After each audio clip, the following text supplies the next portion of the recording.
Right, Zach, we're going to look at adequate clearance and meeting situations. Yeah. All right? Yeah.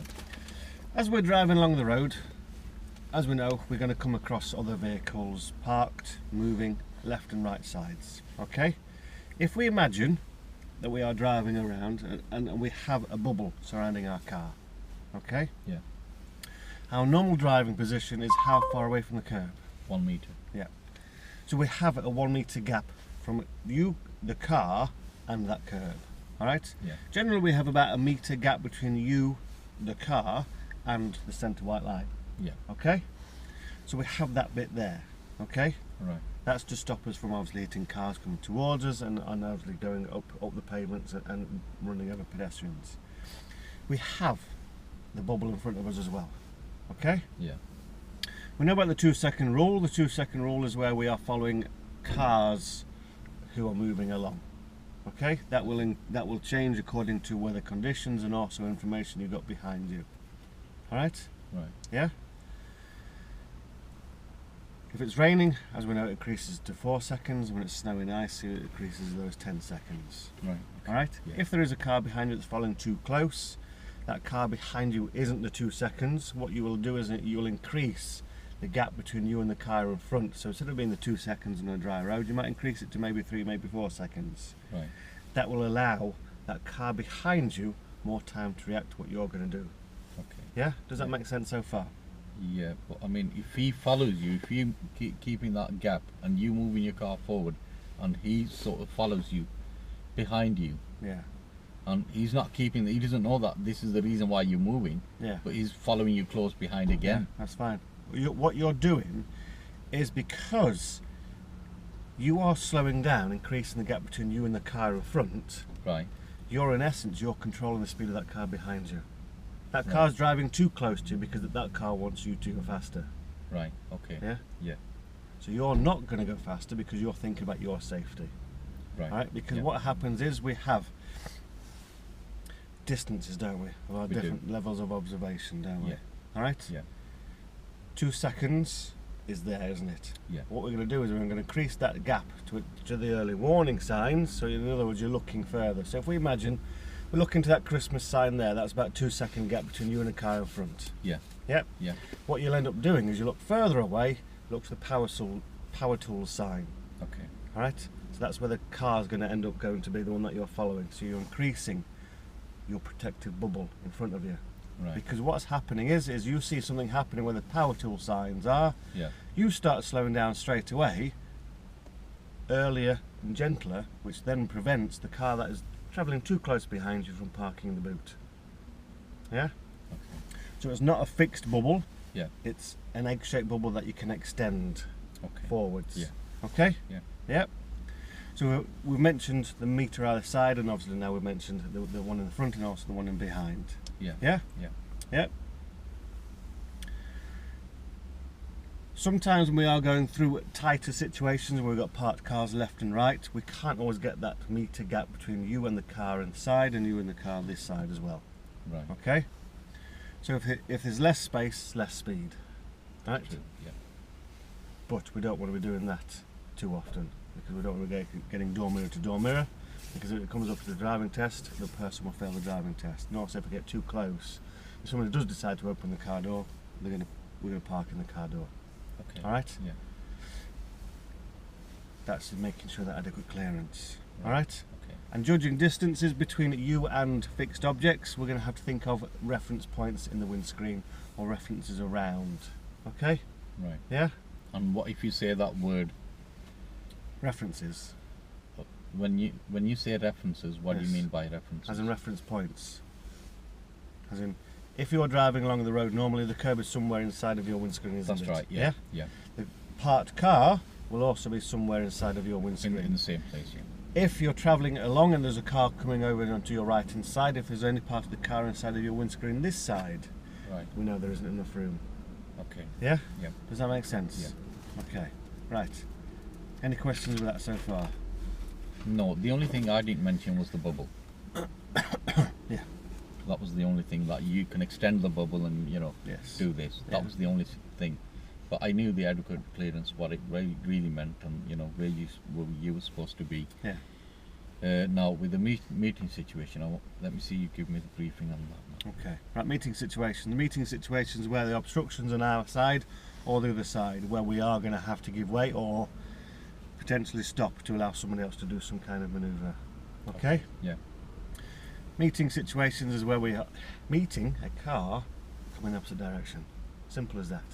Right. Okay? Yeah. We have lots of different types of meeting situations. Also, meeting situation will be where we are turning right. Technically that is a meeting situation, but we're also crossing the path of an oncoming vehicle. Oncoming vehicle. Yeah. Okay? Alright?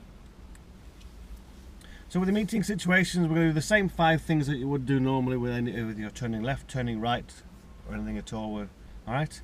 Okay. First things we'll do is check our mirrors. Yeah. Alright? Yeah. Generally the second thing you would do is put your indicator on. Yeah. But with parked cars we don't need to put our indicator on. No. Our position is going to be that indicator. Right. So as soon as you see that parked car, you can start checking your mirrors. You obviously centering your right mirror. You're going to start to move out because that position is giving that information. Alright? It is, yeah. If there's a car travelling too close behind you, then potentially yes, you would put some signal on, which is the physical indicator. But generally, it's that position that is that passing that information. The brakes you're using. Obviously, yes, you will be slowing down. Well, you don't have to slow down because there might not be something coming towards you. All right? Yeah.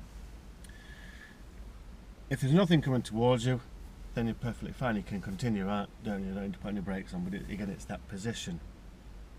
So generally, when you are doing your mirror signal manoeuvre speed look, mirror signal position speed looking, not mirror signal manoeuvre, you check your mirrors about 6 car lengths away from the junction, don't you? You do. Yep. You probably do that and move out at the same time. Yes.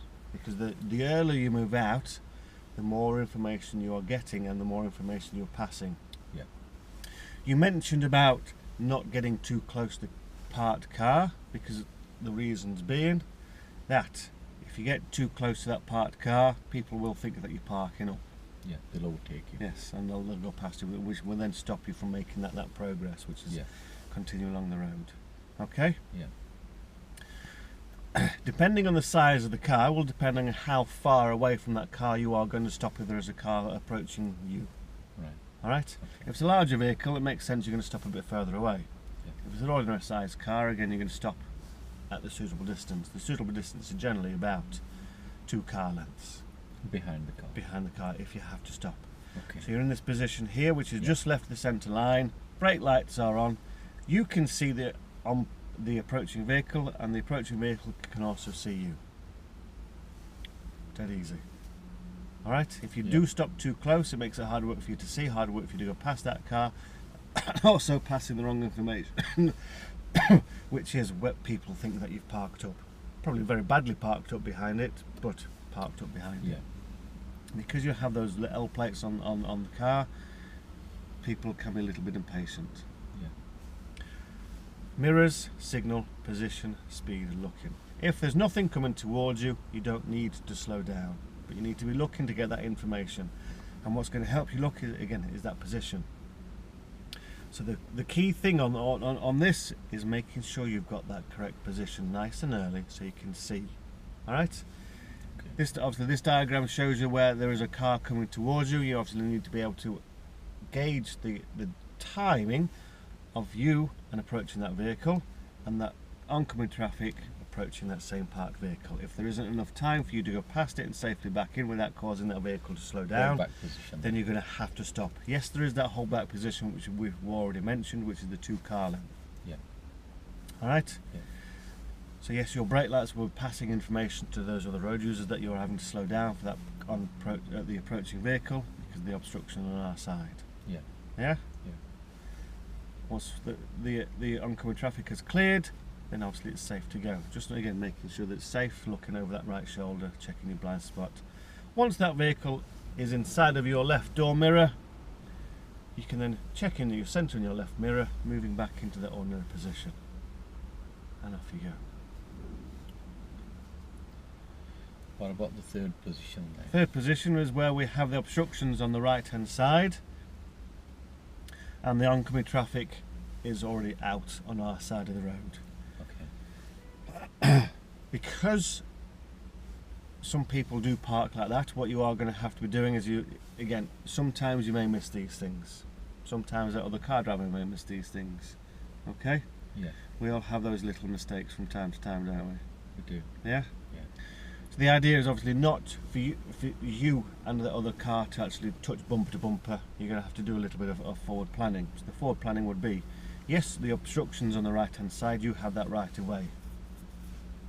So you're going to be looking for the gaps where that car that is approaching you on the wrong side of the road can move in. Alright? Yeah. So this diagram shows you what you're doing is you're slowing yourself down in a nice central position, your side of the road, stopping to allow the approaching vehicle to move into that gap on the left hand side to allow you to continue. Okay? Yeah. What you will do is you'll keep your brake lights on, because again you're passing that information to other road users That what's we are stopping. happening. Yeah. Yeah? Everything about these meeting situations is looking, assessing, deciding what you're going to be doing, and then obviously passing that information. Okay. Does that make sense? It does. Yeah. Yeah? Yeah. Right. When I was giving that briefing, A little bit jumbled. a little bit A jumbled, little bit jumbled. but I knew what I was actually doing. Now, the only thing I did not mention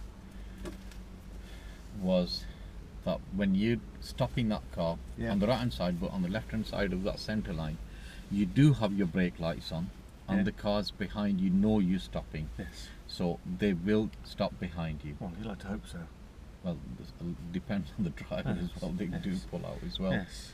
But a lot of them will be considered, and with the L plates on. Say if you're a learner, or you could be a full license holder, they should understand that you are stopping for a reason. Yes. A lot of them would check onto that side because they can see right in front of them, so they will stop behind you. Yes. Hopefully. Now, one thing I need to know, Nick, Yes. is when you do the reverse to the left, you go 4 car lengths back. Sorry, you go 4 car lengths back. Now, when you move away, do you use indicator?